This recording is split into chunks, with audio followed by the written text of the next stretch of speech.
People say Holocaust, genocide, I think what's happening is a Holocaust. The burning bodies of the children that I'm seeing every day, and we spoke about this a little bit on my show, but I have recognized that the ability to see this stuff every day has transformed my opinion. Maybe the numbers wouldn't have gotten so high if people had spoken up when it was happening at the very beginning during World War II.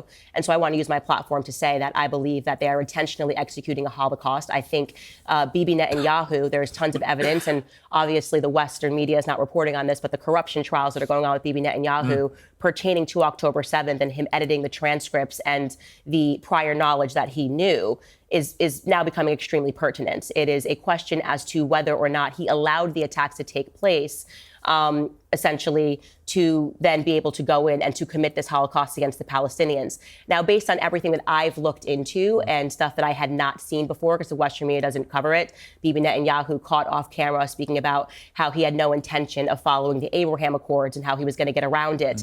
He has, I believe, genocidal ambitions, and that's enough. We don't need to dispute, go backward or forward. Do I think Bibi Netanyahu has genocidal ambitions against the Palestinians? The answer is yes. Do you think he's a war criminal? Yes. I believe he's a war criminal. And I think that the issue is how much power he has, particularly in America. And I want to make sure that I'm just crossing or I guess making that clear to people across the pond. You know, in America, we have lobbying. You guys don't have lobbying here. And so this is why it might seem... We do, but not to the same degree. Yes, like AIPAC spent $100 million in our elections. And what that means is that they're able to write fellowships, they're able to pay journalists, they're able to pay people to attack and take down people who speak against their initiatives. And they are, AIPAC, I would say, is very much pro-Likud party, pro-Bibi Netanyahu.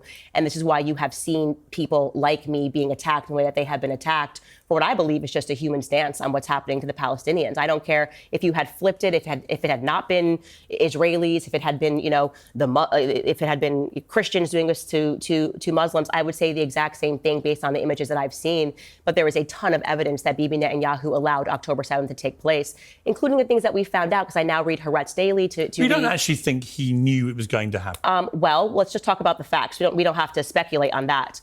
What we do know is that they did intercept the hostage plan before it took place, right? The 250 hostages that came out in Haaretz media.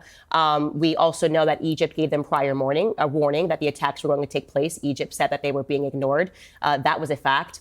I've been to Israel. Have you been to Israel? We know it's the size of New Jersey. We know that it takes 15 minutes to get from one end to the other. And we know that every 5 feet, there's a person in your face holding a gun. That attack went on for 2 hours without interruption. I find that hard to believe. And this gets to the, I guess you could say, the nucleus of the corruption trial against him, when now he's even arguing with the IDF minister who he fired, Yoav Gallant, am I saying his last name correctly, where they're saying that some funny stuff happened on October 7th, and they are explicitly accusing him of feeding lies to the Western media. This is crucial. You know, and this could be the undoing of everything. If we find out that he had prior knowledge, and we do know for a fact that he said that he intentionally wanted to take over Palestinian territory, you should find that clip and play it on the show, because it's very significant when he asked the reporter to turn off the camera and then he starts speaking about his plans for the Palestinians. This was years ago. I think Bibi Netanyahu is a monster, and I think the people that are still standing by him and supporting him, you know, I wouldn't want to have that on my conscience.